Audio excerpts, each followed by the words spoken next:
आज के लेसन में हम HTML5 एंड CSS3 के ऊपर डिस्कस करेंगे और उसमें हम देखेंगे इंट्रोडक्शन टू वेब डिजाइनिंग का इंट्रोडक्शन देखेंगे, वर्ल्ड वाइड वेब का इंट्रोडक्शन देखेंगे, यूनिफॉर्म रिसोर्स लोकेटर या URL का इंट्रोडक्शन देखेंगे, web server, web page and web browser के ऊपर आज हम डिस्कस करेंगे। तो मैं अपनी जो है तो अब मैं आपको एक वेबसाइट ओपन करता हूं, इसके ऊपर डिस्कस करते हैं, देखता हूं क्या क्या चीजें। तो आज के लेसन में हमने जिस चीज के ऊपर डिस्कस करना है वो है इंट्रोडक्शन टू वेब डिजाइनिंग कि वेब डिजाइनिंग क्या है, इसके ऊपर डिस्कस करते हैं। तो वेब डिजाइनिंग होती क्या है? तो स्टूडेंट्स, वेब डिजाइनिंग या आप डिजाइनिंग एक ऐसा प्रोसेस होता है जिसमें आप डिफरेंट आइडियाज को आप उनको इकट्ठा करते हैं, उनकी कलेक्शन करते हैं। और वो कलेक्शन किस लिए की जाती है? एक मखसूस काम के लिए। आपका एक मकसद है कि मैं एक वेबसाइट डिजाइन करना चाह रहा हूं, तो उसके लिए आपके पास आपके जहन में डिफरेंट आइडियाज होंगे और उनको आप एक खूबसूरती के साथ उनको अरेंज करोगे, उन पे इम्प्लीमेंटेशन करोगे किसी खास मकसद के लिए। तो उसको हम कहते हैं डिजाइन कहते हैं। जैसे कि फॉर एग्जांपल आपने देखा होगा कि अपने पंफलेट्स देखे होंगे मार्केट में, उसके ऊपर पूरी मार्केटिंग की हुई होती है। या फिर पंफलेट के अलावा देखें, यहाँ पे आप देखें मेरे सामने एक जो आपको स्लाइड सामने नजर आ रही है, तो ये भी मैंने देखें डिजाइन क्या हुआ है इसमें। अच्छे से मैंने ग्राफिक्स डाले हुए हैं, इसमें कलर मैंने अच्छा दिया हुआ है। उसके अलावा आप देखें इसका बैकग्राउंड जो है, थीम कितना अच्छा है। उसके अलावा इसमें ग्राफिक्स में आप देखें आपको एक बॉटल नजर आ रही है, उसमें एक पंख सा पड़ा हुआ है और उस बॉटल में इंक है। तो पुराने जमाने में इससे राइटिंग किया करते थे, लिखते थे कुछ भी। तो इस तरह का आप देखें एक अच्छा सा आपको एक डिजाइन आपको नजर आ रहा है, तो इसको आप बेसिकली डिजाइन करते हैं। अब इसी डिजाइन में जब वेब डिजाइनिंग का नाम आता है तो वेब डिजाइनिंग क्या होती है? तो वेब डिजाइनिंग एक ऐसा प्रोसेस होता है कि वेब डिजाइनिंग में वेबसाइट को जब आप डिजाइन करते हो, आप किसी भी चीज को प्रेजेंट करने के लिए जब आप उसको डिजाइन करते हो, और वो आप जब डिजाइन करते हो तो उसे इलेक्ट्रॉनिक वेब पेज कहते हैं। जब आप इसको वेबसाइट को डिजाइन करोगे तो इलेक्ट्रॉनिक वेब पेज को कहा जाता है, which is used and user can access through the internet with the help of web browser, जिससे यूजर जो होते हैं वो इंटरनेट एक्सप्लोर की मदद से इंटरनेट एक्सप्लोर को यूज करके आपकी उस वेबसाइट को देख सकते हैं, उस वेबसाइट में एंटर हो सकते हैं। तो ये वेब डिजाइनिंग है। डिजाइन एक अब सिंपल सा हम कहते हैं ग्राफिक डिजाइनिंग हमने किया है, या फिर हम सिंपल डिजाइन सिर्फ ये होता है कि आप अपने जहन में अपने कुछ आइडियाज यहाँ पे पास आप चाहते हो मेरी वेबसाइट में कलर ऐसे होने चाहिए, मेरी वेबसाइट के ऊपर जो कंटेंट्स है वो ऐसे होने चाहिए, उसमें यही चीज लिखी हुई होनी चाहिए। उसके अलावा मेरी जो वेबसाइट है उसमें ग्राफिक्स, उसमें बैकग्राउंड ऐसे होने चाहिए। तो सारे आपके आइडियाज हैं। इन आइडियाज को जब आप इकट्ठा करते हो, और आप इकट्ठा इसलिए करते हो ताकि आपका जो यूजर है, ये जो भी इंसान जो उसको देखे, तो वो इस ग्राफिक की मदद से या इस चीज की मदद से कंप्लीट आपके आइडियाज को समझ सके कि आप क्या कहना चाह रहे हो, जैसे आपने किस मकसद के इसको यूज किया हुआ है। तो वो डिजाइन होता है। और यही जब डिजाइनिंग आप किसी वेबसाइट के ऊपर अप्लाई करते हो, उसको आप वेब डिजाइनिंग कहते हो कि वेबसाइट को हम क्रिएट कर रहे हैं, उसमें डिफरेंट पेजेस वगैरह हमने क्रिएट किए हुए हैं। हम होम में हमने ये चीज लिखनी है, अबाउट उसमें हम ये चीज लिखने चाह रहे हैं, और उसमें अच्छे से थीम्स अप्लाई किए हुए हैं, तो उसको हम वेब डिजाइनिंग कहते हैं। अच्छा, तो वेब डिजाइनिंग के लिए हमारे पास जो एलिमेंट्स होते हैं, एलिमेंट्स ऑफ वेब डिजाइनिंग जो होते हैं, इस एलिमेंट्स में सबसे पहले लेआउट है। तो लेआउट क्या होता है? लेआउट मीन खाका। आप जब भी कोई चीज बनाते हो तो आप उसका एक लेआउट बनाते हो, एक खाका सा बनाते हो। आप आप खाका बनाते हो, रफ आप किसी पेज के ऊपर लेआउट बनाते हो, या फिर आप सोचते हो कि मेरे पास जो वेबसाइट होगी तो आया कि मैंने उसको उस वेबसाइट को जो है तो मैं एजुकेशन से रिलेटेड में बनाना चाह रहा हूँ, बिजनेस से रिलेटेड में बनाना चाह रहा हूँ, इंजीनियरिंग से रिलेटेड बनाना चाह रहा हूँ। अगर इंजीनियरिंग में भी अगर मैं इलेक्ट्रिकल इंजीनियरिंग से रिलेटेड बनाना चाह रहा हूँ, मैकेनिकल, तो आपने जिस चीज से बनाना है उसको, तो उसका आपने लेआउट तैयार करना है। लेआउट में क्या है कि आप इंजीनियरिंग से रिलेटेड बनाना चाह रहे हैं तो आप इलेक्ट्रिकल इंजीनियरिंग का आप पूरे कॉन्टेंट्स में होम में जाएंगे, होम एक आपने उसमें कॉन्टेंट्स देना है। होम में आप जो लिखते हैं, जो भी आपने चीज होम में आपने कोई थीम क्रिएट करना है, आप उसका जो बैकग्राउंड है वो बैकग्राउंड भी आप ऐसा उस पर अप्लाई करें कि उसमें इंजीनियरिंग या फिर इलेक्ट्रिकल इंजीनियरिंग मेंशन हो। मेन उसका जो है तो पीछे बैकग्राउंड होना चाहिए, पिक्चर ग्राफिक्स बिल्कुल इलेक्ट्रिकल से रिलेटेड होने चाहिए, चाहे वो कोई रोशनी है, बल्ब है, कोई वायर, ट्रांसफार्मर, कोई भी चीज है। तो ये सारा आप लेआउट आप पहले से अपने खाका तैयार करना है कि इसमें मैंने यही चीजें रखनी है। उसके अलावा मैंने लेआउट्स में जो है तो मैंने इस पे अप्लाई क्या क्या करना है। मेन मैंने इसमें देखना है जी बुक्स, इलेक्ट्रिकल से रिलेटेड बुक्स, इलेक्ट्रिकल से रिलेटेड फॉर एग्जांपल मैंने कोई सॉफ्टवेयर है, वो सॉफ्टवेयर मैंने उस पर डाउनलोड करना है। तो ये सारी वेबसाइट के ऊपर अपनी सारी चीज उसमें मेंशन करनी है। तो ये लेआउट अपने पहले खाका तैयार करना होता है। लेआउट के बाद है कलर। अब कलर, जाहिर सी बात है, कलर एक ऐसी चीज होती है कि जो किसी भी चीज को अट्रैक्टिव करने के लिए या फिर बहुत ज्यादा अट्रैक्शन देने के लिए किसी भी चीज के ऊपर बहुत इंपॉर्टेंट होता है। तो आपने अब उस वेबसाइट्स के ऊपर कलर भी कुछ ऐसे अप्लाई करने के जब आप ग्राफिक उसमें अप्लाई करो या उसमें जो बैकग्राउंड दो या फिर उसके ऊपर जब टेक्स्ट हो तो टेक्स्ट का कलर हो गया या बैकग्राउंड कलर हो गया वो अच्छा होना चाहिए। मेन अगर आपने पीछे जिस तरह आपने कोई टेक्स्ट दिया, आपने अगर ब्लैक कलर का बैकग्राउंड दिया हुआ है तो उसके ऊपर आप जब टेक्स्ट लिखोगे तो टेक्स्ट ब्लैक ही नहीं दोगे उसको कलर, टेक्स्ट को उसका कलर आप व्हाइट कर दोगे, येलो कर दोगे, कोई और कलर दोगे जो कि उसके ऊपर अच्छा लगेगा। कलर के ऊपर ग्राफिक्स, कलर के बाद है ग्राफिक्स। तो ग्राफिक्स भी यही चीज होती है कि आप उसके ऊपर आपने जो है तो उसमें ग्राफिक्स कैसे अप्लाई करने हैं, उसमें उसकी जो उसमें के ऊपर आपने जो बैकग्राउंड अप्लाई किए हुए हैं या फिर उसमें आपने कोई स्लाइड्स वगैरह अप्लाई की हुई है तो स्लाइड के ऊपर जो पिक्चर लगी हुई है, जो अपने पिक्चर लगाई, तो उस क्या है कि उसकी रेजोल्यूशन अच्छी है, उसके ऊपर उसके जो रेजोल्यूशन है उसमें उसके पिक्सल या उसकी जो पिक्चर है वो फटी हुई तो नहीं है, उसमें ग्राफिक्स अच्छे अप्लाई किए हुए हैं। तो ये सारी चीजें आपने उसमें भी देखनी होंगी। कंटेंट्स में आपने लिखना है, आपने क्या क्या चीजें देनी है जी कंटेंट्स में, आपने कंप्लीट आपने इंट्रोडक्शन देखना है, अबाउट अस आपने अपना इंट्रोडक्शन देना है, उसके अलावा आपने अगर इलेक्ट्रिकल से रिलेटेड है तो इलेक्ट्रिकल के बारे में कंटेंट्स लिखने, उसके अलावा आपने इसके ऊपर जो है तो बटन्स वगैरह जो क्रिएट करने, तो इस सारी चीजों के बारे में आपका ध्यान में होना चाहिए कुछ एलिमेंट्स इसके। और उसके अलावा फंट है, तो फंट जाहिर बात है फंट के बगैर तो वेबसाइट कंप्लीट होगी नहीं, क्योंकि फंट आपने लिखना है, उसमें टेक्स्ट वगैरह आपने मेंशन करना है, उस टेक्स्ट के ऊपर कलर कौन सा अप्लाई करना है, उसको बोल्ड कहाँ से करना है, हेडिंग किस तरह की अप्लाई करनी है, तो ये सारी चीजें आप एक डिजाइनिंग की जो एलिमेंट्स होते हैं ये उस पर आ जाते हैं। ग्राफिक्स में, ग्राफिक्स जो होता है, ग्राफिक्स में आप पिक्चर, वीडियोज भी ग्राफिक्स है, वीडियोज अपनी कौन सी अप्लाई करनी है, उसमें वीडियोस कौन कौन सी रखनी है, वीडियोस के ग्राफिक्स कौन से होने चाहिए, उसको फॉर्मेट कौन सा होना चाहिए, तो ये सारी चीजें आपके एलिमेंट्स आते हैं वेब डिजाइनिंग के। अब देखें जैसे कि आप सामने आपको एक वेबसाइट नजर आ रही है, अब इस वेबसाइट के ऊपर आप देखें एक कंपनी नेम सबसे ऊपर लिखते हैं। फॉर एग्जांपल आपने जिस कंपनी से रिलेटेड अपनी वेबसाइट बनाई है, जो भी आपने आप लिखते हैं इलेक्ट्रिकल इंजीनियर, तो उसकी वेबसाइट है। अब उसमें होम हो गया, सोल्यूशन, ब्लॉग, ये सारी चीजें जो इसके कुछ कंटेंट्स, कुछ बटन्स क्रिएट किए हुए, नेविगेशन भी कहा जाता है। उसके अलावा इसमें ग्राफिक्स कैसे अप्लाई है, इसमें टेक्स्ट का देखें कलर कौन सा है, और हाउस होल्ड डिजाइनर जो है तो इसका क्या है, तो एक सिविल इंजीनियर है, सिविल की उससे रिलेटेड एक यहाँ पे मटेरियल वगैरह अप्लाई किया हुआ है, इस पे आप देखें तो उससे रिलेटेड एक साइट बनी हुई है। तो ये देखें उसका कलर कैसा है, इस पे क्या क्या चीज अप्लाई है। अगर यही जो वेबसाइट की जो मैंने ये जो इसका मैंने पिक्चर लिया, अगर ये पिक्चर में पीछे जो मेरे पास बैकग्राउंड है, जो स्लाइड्स का बैकग्राउंड है, अगर इसका कलर होता है येलो, उसके ऊपर अप्लाई करते हो तो ये आपको बहुत अजीब सी लगती। तो देखें इसका आप कलर भी इससे मैच हो रहा है तो आपको अच्छी लग रही है इस तरह। तो आप इस तरह भी अपने ग्राफिक भी अपने अच्छे रखने होते हैं वेबसाइट के। तो fundamental of internet and WWW concept क्या होता है, तो उसके लिए उसमें हम उसके कॉन्सेप्ट देखते हैं। तो कॉन्सेप्ट में सबसे पहले वेब, तो वेब क्या होता है, तो वेब होता है कि जब आप काफी सारे कंप्यूटर को आपस में इंटरकनेक्ट करते हो तो आप उसको वेब कहते हो। अब वेब किस लिए आप इंटरकनेक्ट करोगे, आपने अपने डेटा, अपने रिसोर्सेज वगैरह शेयर करने के लिए आप उससे इंटरकनेक्ट करोगे तो उसको वेब कहोगे। और वेब जो होता है, कहता है the web is a part of internal consistent of various computer exchanging web pages. तो वेब जो होता है इसके थ्रू आप काफी सारी वेबसाइट्स के जो पेजेस वगैरह होते हैं उनको आप इंटरचेंज करते हो या उसको एक्सचेंज करते हो, तो उसको आप क्या कहते हो, वेब पेजेस को कहा जाता है। वेब साइट के ऊपर जब आप उसमें काफी सारे पेजेस लगाते हो, उसमें पेजेस, एक वेब का जो पेज है, होम का पेज आ गया जी, अबाउट अस का पेज आ गया, तो इनको आप पेजेस कहते हो जो कि आपके काफी आपके ये जो इंटरनेट से कनेक्ट किए हुए होते हैं, तो उसको आप वेब पेजेस कहते हैं। उसके बाद WWW mean world wide web क्या होता है, तो वर्ल्ड वाइड वेब क्या होता है, WWW इसका मतलब होता है कि the part of internet that store information in multimedia from that is sound, photos and videos as well as text and make the exchange of information easily।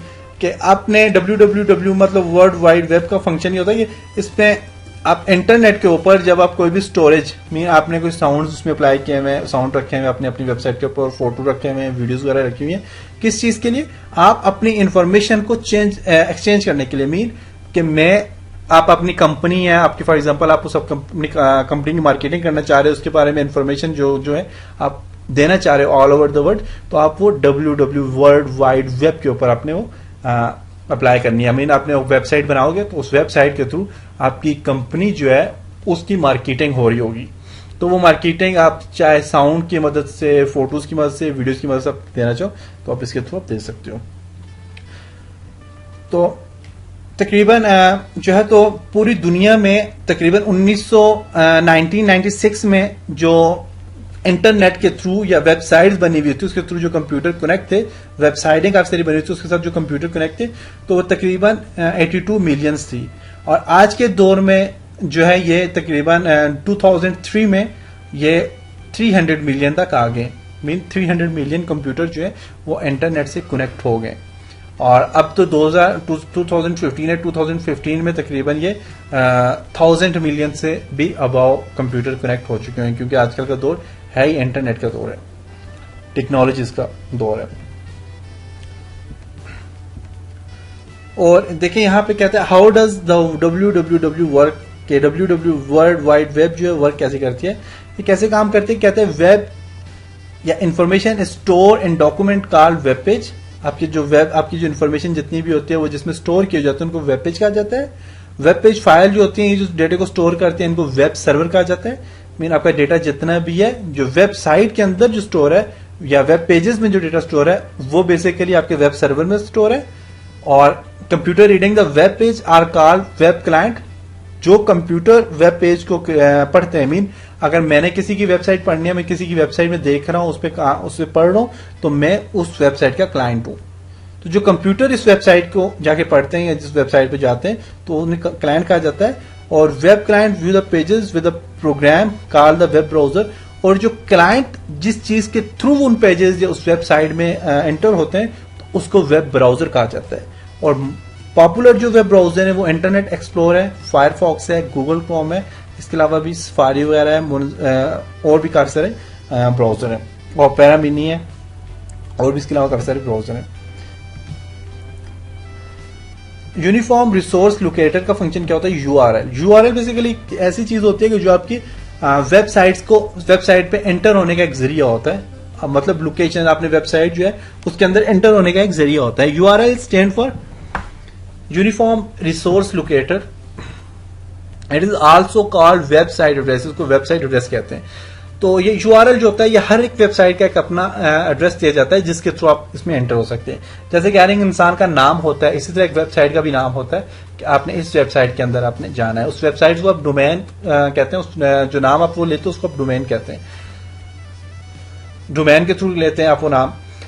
अच्छा, इसके अलावा ये जो यूआरएल जो होता है ये काफी सारी चीजों पे काफी सारी चीजों का से मिलके बनता है। उसमें क्या क्या चीजें होती हैं? एक वेब प्रोटोकॉल होता है जो आप नाम लेते हैं, जैसे हमारा नाम है फॉर एग्जांपल जैसे कॉम होती है, किसी इंसान के नाम के साथ कॉम लगी हुई होती है, उसका नाम होता है, उसके बाप का नाम होता है, तो एक कंप्लीट एक एड्रेस है। इसी तरह जो है तो यूआरएल का फंक्शन भी यही होता है कि आपकी वेबसाइट का नाम क्या है, वेबसाइट कहाँ की है, फाइल आपकी कहाँ पे सेव है। इसमें फॉर एग्जांपल आपने एक वेबसाइट आपने ली है, कोई भी वेबसाइट www.diploma, आगे फॉर एग्जांपल /होम पेज या / लिखा उर्दू ट्यूटोरियल, तो उर्दू ट्यूटोरियल आपका पेज आ गया, पीछे वेबसाइट आ गई। तो इसके अलावा इसमें जो तो कंप्लीट ये इसमें कुछ काफी सारी पार्टीशंस की हुई होती है, उसके थ्रू आपकी वेबसाइट सामने आ जाती है। अब यहां पे कह रहा है the web page, the web protocol, the name of web page, the directory और folder of the server, the file within the directory, file कौन सी है डायरेक्टरी में। तो ये सारी चीजें हम आगे की जो ऐसे इससे नेक्स्ट तकरीबन 3rd नंबर पे जो स्लाइड है उसके ऊपर कंप्लीट इसकी एग्जांपल्स दी हुई है, उसके ऊपर हम काम करेंगे। जैसे कि यहाँ पे नीचे भी एग्जांपल दी है, कहता है www.ptv.net.pk वेबसाइट है। वेब सर्वर क्या होता है? वेब सर्वर एक ऐसी चीज होती है जो एक स्पेसिफिक हार्डवेयर और सॉफ्टवेयर से मिलकर एक कंप्यूटर या सर्वर बनाया जाता है जिसमें आप अपनी वेबसाइट को अपलोड करते हो। आपकी वेबसाइट जहां पे सेव रहती है, महफूज रहती है, उसको आप वेब सर्वर कहते हैं।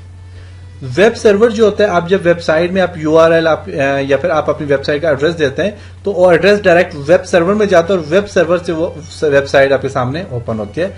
ये वेब सर्वर को रिक्वेस्ट सेंड करता है और वेब सर्वर से वो वेब पेज सामने ओपन हो जाता है। वेब पेज या हाइपरटेक्स्ट डॉक्यूमेंट्स क्या होता है कहते हैं web page documents on web consistent of HTML file, HTML file से रिलेटेड होता है द होम पेज और वेलकम पेज, और इसको द होम पेज या वेलकम पेज कहते हैं। जब आप वेब पेज के ऊपर कोई भी एड्रेस लिखते हो तो आपके पास बाय डिफॉल्ट जो एड्रेस सामने जो चीज सामने ओपन होती है, अगर आपने सही लिखा है तो जो सामने चीज ओपन होगी तो उसको आप होम पेज कहते हो। होम पेज के बाद आगे इसके काफी सारे पेजेस होते हैं, वो आपको यहाँ पे नीचे एग्जांपल दी हुई है, जो कि इससे पहले वाले पिछली स्लाइड में से मैंने कहा था, मैंने आपको नेक्स्ट स्लाइड में इसके ऊपर कंप्लीट डिटेल्स आपको बताऊंगा। द होम पेज और वेलकम पेज कहते हैं is the main page of first second you see when you access a website. जब आप वेबसाइट को ओपन करते हो, जब उसमें आप एक्सेस करते हो तो आपके पास ये फर्स्ट पेज ओपन होता है, उसको होम पेज या वेलकम पेज भी कहते हैं। कहते हैं website and home page tends to be use interchangeably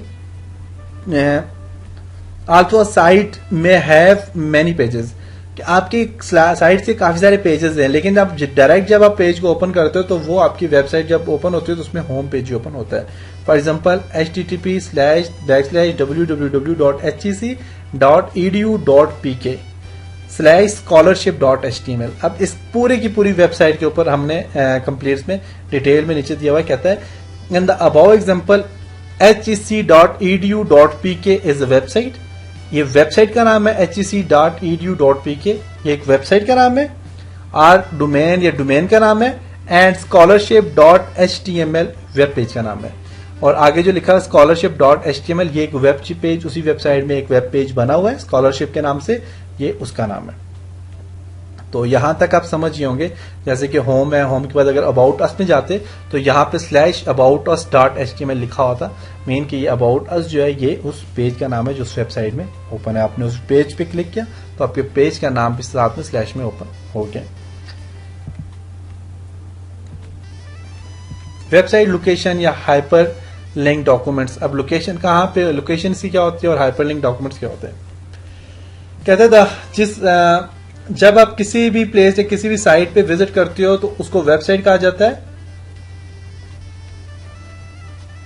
और ये जो साइट्स होती हैं ये तकरीबन आपके पास जो ये साइट्स हैं ये 1,02,50,000 के करीब वेबसाइट्स बनी हुई हैं।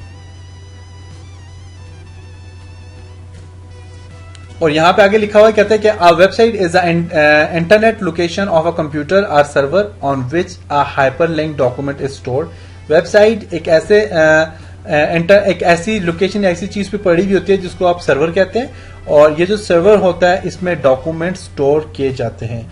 सर्वर के अंदर डॉक्यूमेंट स्टोर होता है, जैसे आपका कंप्यूटर के अंदर हार्ड डिस्क होती है, हार्ड डिस्क में आप डॉक्यूमेंट स्टोर करते हो, इस तरह पूरी दुनिया की वेबसाइट है, पूरी दुनिया का जो डेटा है वो एक सर्वर होता है जिसके अंदर वो स्टोर किया जाता है, उसको सर्वर को कहते हैं, वेब सर्वर उसको कहा जाता है।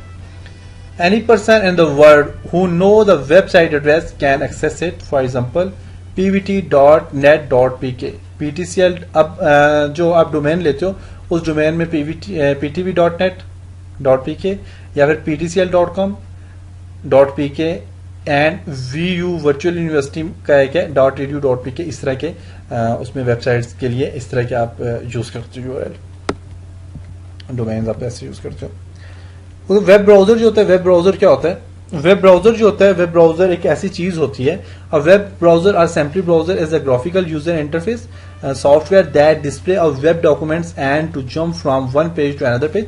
वेब ब्राउजर एक ऐसी चीज होती है जो कि आपके डॉक्यूमेंट्स, आपकी जो वेबसाइट है उस वेबसाइट में एंटर होने का एक जरिया है जिसको आप वेब ब्राउजर कहते हैं। और वेब ब्राउजर जो होता है कहता है an interpret HTML codes including text, image, hypertext, link, JavaScript and Java applets. Web browser के ऊपर ये सारे काम जो आप वेबसाइट में आपने जावास्क्रिप्ट अपने अप्लाई किया हुआ है, आपने टेक्स्ट अप्लाई किया हुआ है, अपने वीडियोस अप्लाई की हुई है, तो ये सारी चीजें उस वेब ब्राउजर के थ्रू आप एक्सेस कर सकते हो, आप उस वेब ब्राउजर के थ्रू आप ओपन कर सकते हो। The main browser are Netscape, Navigator. जो ब्राउजर है, मेन जो ब्राउजर ज्यादातर यूज होते हैं वो नेटस्केप, नेविगेटर एक ब्राउजर का नाम है, माइक्रोसॉफ्ट इंटरनेट एक्सप्लोरर है, फायरफॉक्स है, और सफारी वगैरह है, गूगल क्रोम है और ओपेरा मिनी वगैरह, ये ब्राउजर इसमें यूज किए जाते हैं, तो इनका नाम होता है ब्राउजर। तो ये था जी आपका इंट्रोडक्शन टू वेब डिजाइनिंग, और उससे रिलेटेड कुछ कॉन्सेप्ट थे कि URL क्या है, www क्या होता है, पेज क्या होता है, वेब पेजेस क्या होते हैं, वेब सर्वर क्या होता है, इसके ऊपर हमने आज डिस्कस किया। तो उम्मीद करता हूँ आपको इस लेसन की समझ आई होगी और आपको बेसिक कॉन्सेप्ट पता चल के होंगे। और इसके अलावा अगर आप बहुत ज़्यादा इन्फॉर्मेशन लेना चाह रहे हैं तो उसके लिए आप इंटरनेट में आप सर्च कर सकते हैं। आप गूगल के थ्रू आप सर्च करें, जिस चीज़ के बारे में आपने ज़्यादा इन्फॉर्मेशन लेनी है तो आप उसको सर्च करके उसके ऊपर इन्फॉर्मेशन ले सकते हैं। तो अब इंशाल्लाह नेक्स्ट लेसन में मिलेंगे HTML5 और CSS3 का इंट्रोडक्शन लेके। नेक्स्ट लेसन में हम HTML5 क्या होता है, CSS3 क्या होता है, इसके ऊपर हम इंट्रोडक्शन का करेंगे। तब तक अपना बहुत सारा ख्याल रखिएगा, अपनी दुआ में याद रखिएगा। खुदा हाफिज़।